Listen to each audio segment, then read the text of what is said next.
우린 지금 이 시간 하나님 앞에 예배를 드리고 있습니다. 우리를 위하여 피 흘려 돌아가신 주님의 십자가를 기억하고 그 은혜에 감사하는 마음으로 예배를 드리고 있습니다. 우리가 드려지는 이 시간의 예배를 하나님께서 받으시게 될 줄 믿습니다. 그러나 안타깝게도 오늘 우리가 읽었던 성경 본문의 내용에 이 나답과 아비후가 드려진 이 제사를 하나님이 받지 않으셨습니다. 그 이유를 이렇게 말씀하고 있죠. 1절에 보니까 여호와께서 명령하시지 아니하신 다른 불을 담아 여호와 앞에 분향하였다라고 말씀하고 있습니다. 그럴듯한 불, 그럴듯한 형식, 그러나 그것이 하나님께서 원하시는 방법이 아닌 제사라고 한다면 하나님은 받지 않는다라고 말씀하셔요. 받지 않는 것뿐만이 아니라 이 나답과 아비후의 제사장의 목숨을 그 자리에서 하나님이 거두어 가십니다. 그리고 아버지였던 아론은 실제적으로 장례를 치르는 가운데 직접 갈 수도 없는 참 가슴 아픈 이야기이기도 해요. 여러분, 제사장은 죽은 시체를 만질 수 없게 됩니다. 그래서 아론의 삼촌의 아들들을 통해서 그 두 아들 나답과 아비후의 시신을 수습하게 되는데 마지막 절 7절에 보면은 이렇게 말씀하며 오늘 본문이 끝나죠. 여호와의 관유가 너희에게 있은즉 너희는 회막문에 나가지 말라. 그리하면 죽음을 면하리라. 그들이 모세의 말대로 하니라. 여기서 이제 관유는 기름을 상징합니다. 그 기름 부음을 받은 하나님의 대제사장으로 또 그 제사를 집도하는 제사장의 사명을 위임받은 너희들이기 때문에 시체를 만지는 순간 너희들이 부정해지니 나가지 말라라고 하는 이런 말과 함께 오늘 본문이 끝나게 돼요.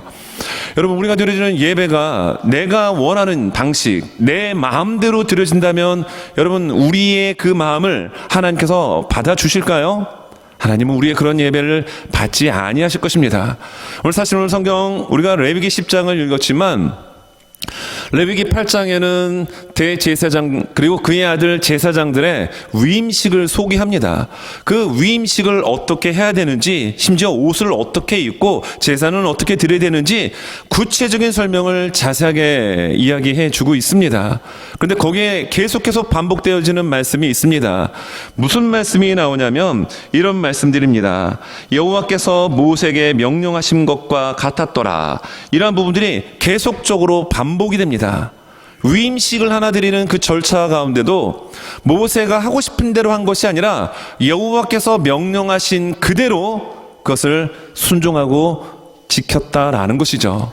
그리고 오늘 본문 바로 앞장에 기록된 9장에서는 위임식이 7일 동안 진행이 되고 8일째 되는 날 이 아론 대제사장이 하나님 앞에 제사를 드리게 돼요. 여러 제사를 드리게 되는데 그 제사 또한 마찬가지로 무슨 이야기를 해주고 있냐면 이런 이야기를 합니다.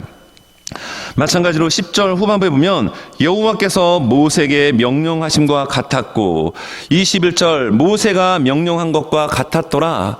여러분, 제사를 드리는 그 절차와 마음가짐 모든 것이 하나님께서 모세에게 명령하신 그대로 제사를 드릴 때 여러분 어떻게 될까요? 그 제사를 하나님께서 기쁘게 받으셨습니다. 우리는 이 시간 놀러 교회 나온 거 아닙니다. 사람과 교제하고 무슨 정보를 교환하기 위해서 교회 나온 것도 아닙니다. 우리는 하나님을 만나러 나왔습니다. 하나님께 예배 드리러 나왔습니다. 그렇다면 우리의 예배가 하나님이 원하시는 방법과 하나님의 마음을 품고 주님 앞에 올려드릴 때 그 예배가 온전히 하나님 앞에 연락이 되어지고 구약의 관점에서 표현을 하자면 그 제사의 향기를 하나님이 흠양하시는 은혜가 오늘 예배 가운데 있어질 수 있기를 예수님의 이름으로 축원합니다.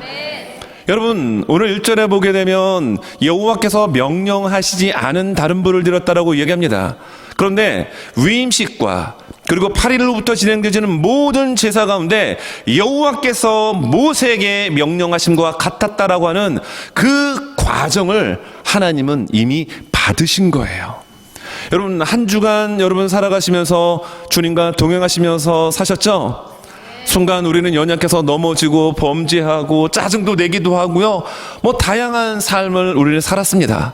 그러나 이 시간 주님 앞에 나와서 예배 드릴 때 우리의 마음, 우리의 전심을 다하여 주님 앞에 찬양하고 기도하고 말씀을 우리의 마음판에 새겨지고 우리의 예물을 드리며 하는 모든 일련의 이 예배적 총체적 이 모습을 하나님 아버지께서 여러분 기쁘게 받으실 줄로 믿습니다. 저는 오늘 성령으로 예배를 드립시다라는 이 제목으로 말씀을 전하고자 합니다. 여러분, 성령으로 예배를 드리는 과정이 오늘 성경 말씀을 잘 보면은 나와 있습니다. 근데 먼저 첫째 우리가 살펴봐야 될 것은 은혜가 임할 때 죄를 더욱 조심해야 합니다. 여러분, 언제 조심해야 됩니까? 은혜가 임할 때 죄를 더욱 조심하고 경계해야 합니다. 1절, 2절 말씀입니다. 아론의 아들 나답과 아비후가 각기 향로를 가져다가 여호와께서 명령하시지 아니하신 다른 불을 담아 여호와 앞에 분향하였더니 불이 여호와 앞에서 나와 그들을 삼키매 그들이 여호와 앞에서 죽은지라. 참 끔찍한 사건이 벌어지고 말았습니다. 여호와 앞에서 불이 나갔다는 겁니다. 그러면 이 여호와 앞은 무엇일까요? 지성소 안에 있는 법궤 위에 있는 속죄소입니다. 그 시온수에서부터 빛이 나가고 그것은 뜨거운 열과 함께 불의 형태로 나답과 아비후의 몸에 붙어 타 죽었다라는 거예요. 번제는 완전히 다 타서 제가 되었겠지만 이 나답과 아비후는 아마 그렇게까지 다 제가 될 정도로 타지는 않은 것 같습니다. 왜냐하면 아론의 삼촌의 자녀들이 와서 그 시신을 수습하는 장면을 보니까 말이죠. 어찌됐든 나답과 아비후는 죽었습니다. 여호와 앞에 제사를 드리다가 죽었다라는 겁니다. 여호와 하나님이 명령하시지 않은 전혀 다른 불을 드리다가 죽었다라는 겁니다. 여러분, 그런데 이 사건이 언제 지금 발생되어졌습니까? 아론이 위임식을 하고 8일째 제사를 드릴 때 그 제물 가운데 하나님의 불이 임하게 된 거예요. 그 제사를 하나님이 기쁘게 받으셨습니다. 예배를 받으셨습니다. 그 사건 직후에 오늘 본문에 이런 가슴 아픈 사건이 발생된 거죠. 여러분, 본문 앞장인 9장 22절부터 24절에 보면 이렇게 나옵니다. 아론이 백성을 향하여 손을 들어 축복함으로 속죄제와 번제와 화목제를 마치고 내려오니라. 모세와 아론이 회막에 들어갔다가 나와서 백성에게 축복하매 여호와의 영광이 온 백성에게 나타나며 불이 여호와 앞에서 나와 제단 위에 번제물과 기름을 사른지라. 온 백성이 이를 보고 소리 지르며 엎드렸더라. 제사를 드릴 때 여호와의 불이 나와가지고요, 그 모든 고기와 기름을 다 불태운 겁니다. 하나님이 받으셨다라는 얘기입니다. 이 장면을 목격한 많은 백성들은 소리를 지르며 그 앞에 엎드렸습니다. 그리고 오늘 본문이 시작되어지는데 나답과 아비후는 하나님이 말씀하신 불이 아닌 번제단에서 가져온 불이 아닌 일시적으로 편리한 다른 불을 붙였다가 불에 타 죽고 말았다라는 겁니다. 분명한 사건은, 분명한 것은 하나님의 은혜가 이스라엘 공동체 가운데 임했습니다. 그리고 모든 백성들은 그것을 목격했습니다. 그리고 반응했습니다. 소리를 지르고 엎드렸습니다. 그러나 이런 하나님의 놀라운 은혜가 임한 그 현장에 하나님의 명령대로 순종치 않았던 나답과 아비후 제사장들의 죄로 그들은 불타 죽었다라는 거예요. 여러분, 성경에 보게 되면 레위기 16장 12절 13절에서는 대속죄일에 대한 규례를 설명을 해주는데요. 자, 이 말씀 우리 한번 화면 보며 같이 한번 읽겠습니다. 시작. 향로를 가져다가 여호와 앞 제단 위에서 피운 불을 그것에 채우고 또 곱게 간 향기로운 향을 두 손에 채워 가지고 휘장 안으로 들어가서 여호와 앞에서 분향하여 향연으로 증거계 위 속죄소를 가리게 할지니 그리하면 그가 죽지 아니할 것이며. 어떻게 하면 죽지 않는다라고요? 하나님이 말씀하신 그대로 하면 죽지 않을 것을 이야기합니다. 여러분, 불을 어디서 가져오라고 얘기하고 있죠? 번제단에 있는 불을 향로에 담아 안으로 가지고 갈 것을 이야기합니다.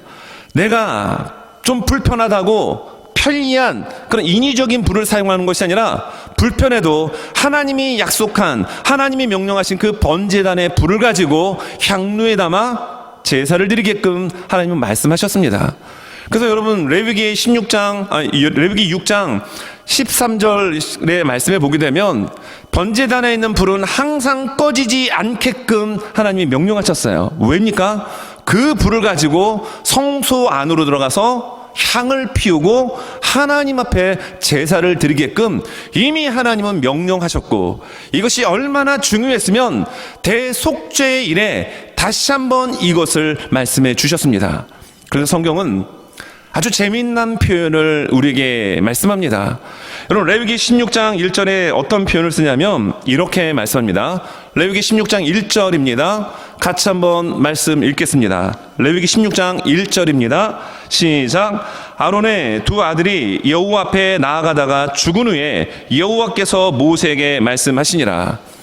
아론의 죽었던 두 아들이 오늘 바로 본문에 나오는 나답과 아비후 첫째, 둘째 아들입니다. 그런데 하나님이 분명히 그 죽은 아들을 이야기하시면서 대속죄일에 대한 이야기를 다시 한번 말씀하시는데요. 번제단에 있는 불을 향로에 담아 가지고 와서 불태워 제사 드릴 것을 말씀하셨습니다. 그런데 오늘 본문으로 들어와서 보게 되면 나답과 아비후는 여호와 하나님이 명령하시 않은 다른 불을 사용하다가 그들은 목숨을 잃고 말았습니다. 여러분 분명 그 현장은 하나님의 은혜가 임한 자리였음에도 불구하고 그들은 그 은혜의 자리 가운데 자신의 편리함을 따라가다 하나님의 명령을 정면에서 대적하는 범죄로 목숨을 잃고 말게 되죠. 여러분 우리가 사사기를 보게 되면 사사기에는 이스라엘 백성들의 그 죄악의 범죄의 패턴이 이렇게 자세히 모습으로 나와 있습니다. 여러분 그들은 여호와의 목전 눈 앞에서 악을 행합니다. 그리고 어떻게 하죠? 그렇게 목전에서 악을 행하다 보니 하나님의 진노와 심판을 받게 됩니다. 주로 주변의 나라들의 공격 앞에 그들이 많은 괴로움과 고통을 당하게 됩니다. 여러분 그렇게 그들이 고통당할 때 이들은 어떻게 했죠? 회개합니다. 철저하게 내가 잘못했습니다, 우리 민족이 잘못했습니다라고 하며 부르짖으며 회개합니다. 이때 하나님은 준비된 사사 지도자를 보내주셔서 그 위기로부터 그들을 건져내어 주셨습니다. 은혜입니다. 그리고 평화가 임합니다. 놀란 주의 은혜가 그 민족 전체에 임하게 됩니다. 그런데 그 평화를, 그 하나님의 은혜를 그들이 받았을 때 이들은 또 어떤 모습으로 돌아가죠? 마찬가지로 여호와 앞에서 목전에서 죄를 범하게 됩니다. 이것이 사상의 마치 다람쥐 쳇바퀴 도는 듯한 악순환의 패턴의 모습입니다. 평화가 임했습니다. 은혜가 임했습니다. 그러면 더욱 감사하며 더욱 하나님을 예배하고 경외해야 되는데 이스라엘 백성들은 사사기를 통하여 우리에게 보여주는 것은 각기 자기의 소견대로 결정하고 생각하고 판단하고 멋대로 살아갑니다. 왕이 없었기 때문이에요. 여러분 우리 인생의 왕은 누가 되셔야 합니까? 내가 아닙니다. 이 시대는 내 인생의 주인이, 내 인생을 컨트롤할 수 있는 그 핵심이 나라고 가르칩니다. 그러나 우리 예수 믿는 사람들은 내 인생의 왕은, 주인은 하나님이십니다. 예수님이십니다. 우리를 인도하여 주시는 분은 누구십니까? 성령님이 되십니다. 여러분 이러한 인도함을 받고 살아가는 이들이 드려지는 예배는 하나님이 기뻐 받으십니다. 왜냐하면 일주일에 한 번 드려지는 이런 구별된 예배 받으시죠. 그러나 내 인생의 주인이 하나님이라고 한다면 그 하나님의 명령 앞에 오늘도 부족하고 연약하고 쓰러지지만 그 말씀대로 내 발의 등이 되시고 내 길의 빛이 되시는 주의 말씀을 따라 살아가는 여러분 그런 인생은 일상생활 속에서도 그 자체가 하나님 앞에 드려지는 예배가 되기 때문입니다. 여러분 사사기의 죄악의 패턴, 은혜가 임하고 하나님의 평화가 임했을 때 그들은 오늘 나답과 아비후가 은혜를 경험했음에도 불구하고 명령하지 않은 다른 불을 들여 타 죽었던 것처럼 이러한 모습이 사사기의 안타까운 모습인데요. 여러분 이런 모습들이 우리의 삶의 모습 가운데는 없나요? 있습니다. 여러분 성경 8절 9절을 보게 되면 이런 말씀이 나오는데요. 자, 여호와께서 아론에게 말씀하여 이르시되 장례를 치를 수 없습니다. 그런 아버지인 아론에게 이야기하는데 너와 네 자손들이 회막에 들어갈 때는 포도주나 독주를 마시지 말라. 그리하여 너희 죽음을 면하라. 이는 너희 대대로 지킬 영영한 규례니라. 그리하여야 너희가 거룩하고 속된 것을 분별하며 부정하고 정한 것을 분별하고 라는 표현을 씁니다. 이 말씀을 통해서 우리가 알 수 있는 것은 나답과 아비후가 여러분 제정신이었다면 하나님이 명령하신 불을 갖다 드렸을 텐데 제정신이 아니다 보니까 다른 엉뚱한 불로 제사를 드렸을 것입니다. 그 직후에 바로 포도주와 독주를 마시지 말 것을 말씀했다고 한다면 여러분 나답과 아비후가 이건 예측입니다. 우리가 거룩한 상상을 해본다고 한다면 그들은 술에 취하여 분별하지 못하고 하나님의 방법이 아닌 세상의 방법으로 인위적인 본인이 원하는 스타일로 예배드리다가 불타 죽은 것입니다. 그래서 오늘 말씀해 보면은 여러분 10절에 분별하라는 단어를 2번 쓰고 있어요. 여러분 술 취한 분들 보면 분별 제대로 하시던가요? 여러분 술 취하신 분들 보면은 막 길이 자기를 덮친다라고 얘기를 합니다. 뭐 전봇대가 자기를 막 때리려고 달려온다고 하면 뭐 이렇게 합니다. 정신이 없는 거예요. 분별력이 없습니다. 우리는 세상의 술에 취하는 존재가 아니라 성령의 술에 취하는 하나님의 말씀에 듬뿍 여러분 숙성되어지는 우리들의 인생길 되기를 예수님의 이름으로 축원합니다. 나답과 아비후는 이거 없었다는 거예요. 그래서 그의 아버지 아론에게 너희들이 회막에 들어갈 때는 술 먹지 말아라. 분별력을 가져라. 왜냐하면 하나님의 사람이기 때문입니다. 여러분 오늘 말씀을 이렇게 보면은 또 은혜가 임할 때 더욱 죄를 경계하고 죄를 조심해야 될 뿐만 아니라 먼저 자신의 죄를 하나님 앞에 먼저 회개해야 된다는 사실을 가르쳐 줍니다. 여러분 여기 성경 말씀을 보게 되면은 자 11절 레위기 16장 11절을 한번 보겠습니다. 레위기 16장 11절을 보면은 이렇게 이야기합니다. 자, 이 말씀 같이 앞에 스크린 보면서 읽겠습니다. 시작. 아론은 자기를 위한 속죄제에 숫송아지를 드리되 자기와 집안을 위하여 속죄하고 자기를 위한 그 속죄제의 숫송아지를 잡고 대속죄일에 민족 전체의 죄를 속죄함 받는 그 제사를 드릴 때 어떻게 되느냐 방법을 하나님이 말씀해 주십니다. 근데 먼저 무엇을 얘기하죠? 네 자신의 죄를 먼저 속죄하고 제사 드려야 된다. 지금으로 말하면 먼저 우리가 하나님 앞에 예배 드릴 때 철저한 회개가 여러분 있어야 합니다. 그래야 그 예배를 하나님이 받아 주십니다. 왜냐하면 하나님은 거룩하신 분이기 때문입니다. 죄인의 예배를 하나님 받지 않습니다. 우리는 다 죄인입니다. 그러나 우리는 용서함 받은 죄인입니다. 구원받은 죄인이기에 언제든지 예수 그리스도의 보혈에 의지하여 예수님의 이름으로 기도하고 나가면 그 어떤 죄일지라도 맑게 씻어 주십니다. 여호와께서 말씀하시되 오라 우리가 변론하자. 너희의 죄가 죽음 같을지라도 눈과 같이 희어질 것이요 지능같이 붉을지라도 양털같이 희게 되리라. 다 사하여 주신다라는 거예요.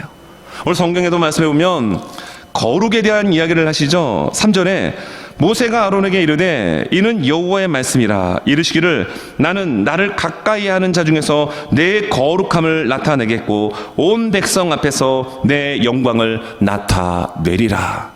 하나님의 거룩함을 드러내는 삶, 하나님의 영광을 나타내는 삶은 여러분 죄에 오물질이 묻어있으면 그렇게 살 수가 없습니다. 그것이 다 없어져야 되는 거예요.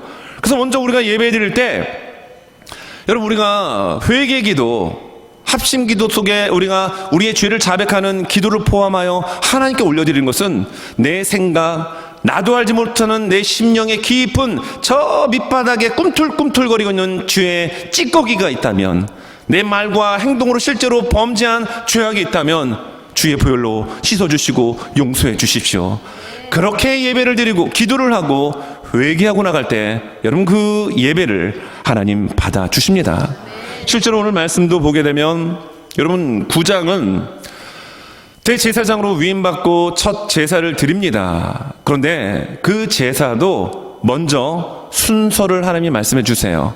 대속죄일에 누구 먼저 죄를 속죄함 받는 제사를 드리라고 말씀하셨죠? 그렇습니다. 대제사장 아론의 죄부터 먼저 죄사함 받아야 합니다. 그런데 9장에 나오는 제사의 방법도 마찬가지입니다. 말씀에 보게 되면은 성경 말씀에 이렇게 우리에게 기록해 주고 있습니다. 레위기 9장 8절에 자, 이에 아론이 제단에 나가 자기를 위한 속죄제 송아지를 잡으매, 그 다음에 자기 아들들을 위한 속죄제, 그 다음에 백성들을 위한 속죄 제사를 드립니다. 무엇을 우리에게 가르쳐주고 있죠? 먼저 하나님 앞에 제사를 드린다면, 그리고 하나님 앞에 예배를 드린다면 누구누구의 죄를 거론하기보다 먼저 네 죄를 주님의 십자가 앞에 쏟아 부으라. 그리하면 용서하여 주시고 그 예배를 받아 주실 것을 말씀해 주십니다. 찰스 스윈도라는 목사님이 계십니다. 달라스 신학교의 총장으로도 계셨던 아주 훌륭한 목사님이세요. 이 목사님이 주일날 설교를 하실 때 그 설교의 한 적용점으로 여러분들은 예수를 믿는 사람이기 때문에 교통법규도 잘 지켜야 합니다, 힘주어서 설교를 하신 거예요. 그리고 그날 교회에서의 모든 일과를 마치고 교회 성도 몇 분과 함께 어느 장소로 이동하던 중에 너무 생각을 골똘히 하시다 보니까 빨간불인데 서야 되는데요, 그냥 지나친 거예요. 교통법규를 어긴 겁니다. 그랬더니 그 차 안에 성도 중에 한 분이 아주 깐깐하고 따지기 좋아하는 성도가 있었는데 그분과 눈빛이 마주친 거예요. 그날 저녁에 집에 가 있으니 따르르릉 따르르릉, 제가 따르르릉 하는 거 보니까 연식이 좀 된 것 같습니다. 삐리리리 전화가 온 겁니다. 목사님, 내일 괜찮으시면 점심 식사나 같이 하시죠. 시간 괜찮으신가요? 괜찮습니다. 그 다음날 점심 약속 장소가 있는 식당으로 가셨어요. 그런데 거기에 보니까 그분만 나온 게 아니라 몇몇 교인 성도분들이 함께 나와 있던 겁니다. 찰스 스윈돌 목사님이 그분들에게 딱 걸어갈 때 가슴 앞부분에다가 부착물을 하나 붙이고 그분들에게 갔어요. 그 부착물에는 나는 죄인입니다. 그러니까 그걸 보자 그 교회 성도분들이 어떻겠습니까? 그냥 깔깔깔깔 웃었어요. 그리고 이 찰스 스윈돌 목사님이 등을 돌려서 딱 보니 이렇게 기록이 되어 있었습니다. 너희 중에 죄 없는 자가 먼저 돌을 들어 나를 쳐라. 여러분, 돌을 들어 던질 수 있는 사람이 여러분 있습니까? 없습니다. 모두는 죄입니다. 의인은 없나니 하나도 없다라고 성경은 말씀하고 있습니다. 여러분, 먼저 우리가 실수할 수 있습니다. 그럴 때 우리는 먼저 주님의 십자가 앞에 나가 내가 죄인입니다 고백할 수 있는 주님의 그 사하심에 무한히 용량이 이만큼 되는 게 아니에요. 무한한 주의 용서와 그 사랑하심 앞에 우리의 죄를 자백하고 회개하고 나가면 우리 주님은 모든 것을 사하여 주시고 용서하여 주십니다. 여러분, 그 주님이 여러분과 함께 하십니다. 죄책감 가운데 있지 마십시오. 다 주님 앞에 쏟아 놓으십시오. 사람 앞에 얘기하면 손가락질하고 욕을 합니다. 그러나 주님 앞에 여러분 쏟아 놓으시면 우리 주님은 다 맑게 씻어 주시고 기억지도 아니하시고 우리를 안아 주십니다. 여러분, 그 사랑의 은혜가, 용서의 은혜가 여러분 모두에게 있어질 수 있기를 예수님의 이름으로 축원합니다. 여러분, 두 번째 살필 것은 여러분 성령으로 예배를 드려야 합니다. 우리 한번 같이 한번 따라해 볼까요? 성령으로 예배를 드립시다. 성령으로 예배를 드립시다. 그 예배 하나님 받으십니다. 여러분, 말씀에 보게 되면 7절입니다. 7절에 보면 여호와의 관유가 너희에게 있은즉 너희는 회막문에 나가지 말라. 그리하면 죽음을 면하리라. 그들이 모세의 말대로 하니라. 여기 보니까 여호와의 관유가 나옵니다. 이 관유는 기름이에요. 이 기름은 모든 성막에 있는 기구들에게 이게 바르기만 하면 그것이 거룩해집니다. 위인식 때 그들이 입는 옷에도 다 묻힙니다. 심지어 그들의 머리 위에까지도 갖다 붓습니다. 그래서 그들은 거룩하여집니다. 모세가 왜 이런 이야기를 할까요? 여러분, 자식이 죽었습니다. 가보고 싶은 것이 아비의 마음이에요. 그러나 나갈 수가 없습니다. 왜냐하면 그렇게 나가는 순간 이스라엘 전체 공동체가 위기에 빠질 수가 있었기 때문입니다. 그리고 제사장은 시체를 만지면 안 돼요. 제사를 드리는 사람이기 때문에 구별됐기 때문에 나갈 수가 없었습니다. 모세가 이런 얘기를 합니다. 여호와의 관유가 너희에게 있은지요.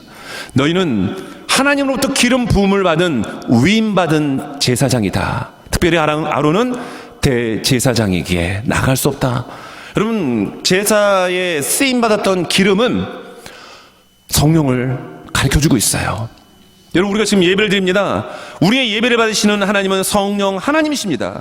여러분의 인생 가운데 함께하여 주시는, 여러분 보호자가 되시고 지켜주시는 그분이 성령 하나님이십니다.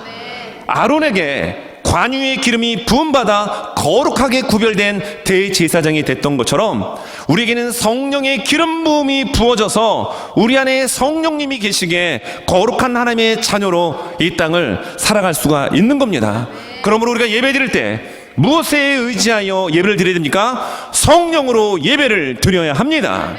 그래야 그 예배 하나님이 받으시고 예배 가운데 우리의 수많은 삶의 문제들, 어려움들, 이 문제를 성령 하나님이 여러분의 삶 가운데 개입하여 주셔서 해결하여 주시고 풀어 주십니다. 성령을 의지하여 드려지는 이러한 예배의 태도, 이 모습, 이건 참으로 너무나도 중요합니다.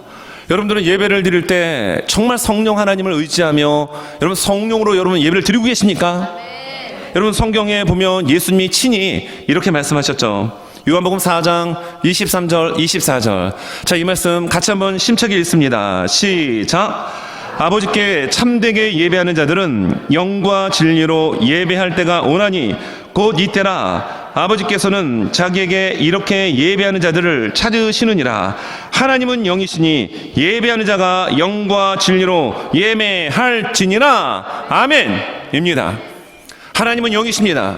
그러므로 예배드리는 우리는 영과 진리로 예배를 드려야 합니다.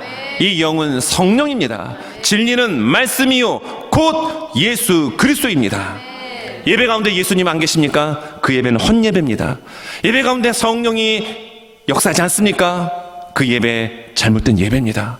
예배는 영과 진리로 드려야 되는데 성령으로 드려지는 예배, 진리 되시는 예수님을 붙들고 드려지는 여러분 그 예배가 하나님이 받으시는 거룩한 예배가 될 줄로 믿습니다. 여러분, 찰스 스윈돌 목사님 얘기를 하나 더 하려고 합니다. 찰스 스윈돌 목사님은 태도에 대한 중요성을 굉장히 강조하시는 목사님 중에 한 분이세요. 여러분, 그 사람의 살아온 삶의 모습을 딱 보려면 태도를 보면 알 수가 있습니다.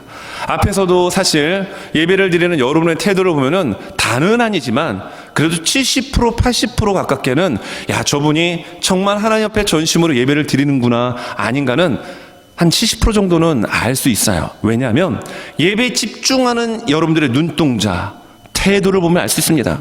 여러분, 하나님 앞에 예배를 했는데 다리 쫙 꼬고 껌 쫙쫙 씹어가면서 팔은 딱 팔짱 끼고 리듬 타면서 예배를 드리면 여러분 그 예배를 보면서 하나님이 받으시는 예배라고 여러분 이야기할 수 있는 사람은 거의 없을 거예요. 태도는 굉장히 중요합니다. 여러분, 성령을 의지하며 예배를 드리고 성령을 의지하며 살아가는 삶의 스타일, 그 태도는 다르게 되어 있어요. 찰스 스윈돌 목사님이 긴 이야기를 하셨는데 제가 짧게 말씀을 드립니다. 오래 살수록 태도가 삶에 미치는 영향을 더 많이 깨닫습니다. 나에게 태도는 사실보다 더 중요합니다. 그러면서 뭐 과거보다 교육보다 돈보다 환경보다 많은 이야기를 하시는데 중간 생략하고요. 우리가 할 수 있는 유일한 일은 우리가 가지고 있는 한 줄로 연주하는 것입니다. 그것이 우리의 태도입니다. 여러분, 우리가 삶을 살아가는 삶 모습 속에 태도를 보면 알 수 있는데 하나님 앞에 예배를 드리는 태도, 오늘 나답과 아비후는 불합격이었습니다. 여러분, 하나님 앞에 드려지는 우리의 예배가 하나님께서 인정받으시고 하나님이 받으시는 합격이 되어지는 예배가 될 수 있기를 바랍니다. 그렇게 해서 어떻게 될까요? 하나님의 성령의 기름 부음, 하나님의 성령을 의지하며 드려지는 예배, 예수님 말씀하셨던 것처럼 하나님은 영이시니 예배하는 자는 영과 진리로 예배드릴지라고 명령하셨다면 성령을 의지하십시오. 그리고 진리 되시는 예수님을 붙들고 예배드릴 때 그 예배 가운데 하나님의 놀라운 은혜가 임하게 됩니다. 우리가 예배를 드리기 위해서 보통 예배 시작 전 최소한 20분 전에 여러분들 교회 오셔야 합니다. 오셔서 예배를 위해서 기도하셔야 돼요. 먼저 주님 앞에 나의 죄를 자백하고, 그리고 이 예배 가운데 하나님의 성령의 충만한 기름 부음의 은혜가 임할 수 있도록 여러분 하나님과 영적으로 깊이 대화할 수 있는 그 시간이 필수입니다. 이게 선택이 아니에요. 반드시 그 과정이 있어지면 그 예배 가운데 하나님이 주시는 놀라운 은혜가 여러분들에게 임하게 됩니다. 그런데 여러분 허겁지겁 막 예배 시간 5분 지나가지고 허겁지겁 달려와서 그냥 철푸덕 앉아가지고 예배 드리면 성령 하나님도 헐떡헐떡거리십니다. 정신없으세요. 충분히 최소한 20분, 아니 최소한 정말 최소한 10분 전에는 예배당에 오셔서 충분히 나의 죄를 주님 앞에 자백하고 고백하고 예배를 위해서 말씀을 전할 목회자와 또 예배의 그 모든 순서들이 있지 않습니까? 이 부분을 위해서 하나님 앞에 올려드릴 때 이미 예배는 거기서부터 시작이 되는 거예요. 여러분 그 예배 하나님이 받으십니다. 그 예배 가운데 하나님께서 예배신 성령의 기름 부음을 넘치도록 부어 주십니다. 말씀을 정리합니다. 여러분 오늘 하나님께 드려지는 예배는 은혜 가운데 드려지는 예배 현장이었습니다. 모든 이스라엘 백성들이 소리를 지르며 놀랄 정도로, 그리고 엎드릴 정도로 하나님의 불이 그 제물 가운데 불타 올랐습니다. 그리고 뒤 이어지는 제사에는 나답과 아비후가 전혀 다른 하나님이 명령하시지 않은 그런 불로 제사를 드렸다가 불타 죽고 말았죠. 우리는 하나님 앞에 제사를 드리며 나갈 때 여러분 하나님의 방법, 하나님이 중심이 되어야 합니다. 인간이 중심이 돼서는 안 돼요. 미국의 여러 많은 교회들 중에 보면 구도자 예배 등등에서 인간에게 중심을 둔 예배들이 있습니다. 물론 새 신자, 새로운 분들을 위해서 드려지는 예배이기 때문에 일정 허용을 할 수는 있지만 그 예배가 전체 그 교회의 예배가 돼서는 안 돼요. 예배 중심은 사람이 아니라 하나님이십니다. 예배의 중심은, 우리의 예배를 받으시는 분은 성령 하나님이십니다. 예배의 중심축이 되시는 분은 바로 예수님이십니다.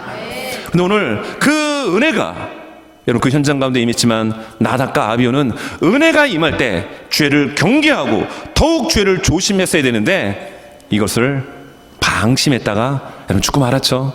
그리고 성경은 계속 말씀합니다. 나답과 아비후가 죽은 사건을 레위기 16장 1절에서 일부러 콕 찍어 말씀드리고 대속죄일의 제사를 이렇게 드려라 라고 말씀하시는데, 먼저 대제사장의 죄를 먼저 하나님 앞에 제사 드리라는 거예요.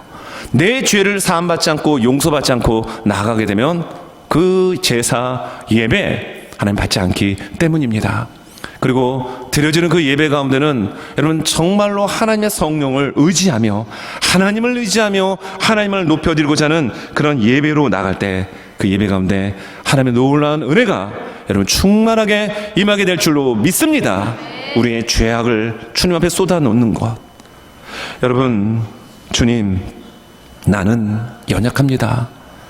주님, 주 뜻 이루며 살기에는 나는 너무나도 부족합니다. 주님, 저는 너무너무 자주자주 넘어집니다. 주님, 오늘 하루 또 나는 실수하고 말았습니다. 주님, 주의 긍휼을 구할 수밖에 없는 나는 죄인입니다. 여러분 이런 고백을 드리며 예배 드리며 나갈 때 하나님은 그 예배 기쁘게 받아주십니다. 우리의 예배가 여러분 그런 예배가 될 수 있기를 예수님의 이름으로 축원합니다. 찬양합니다.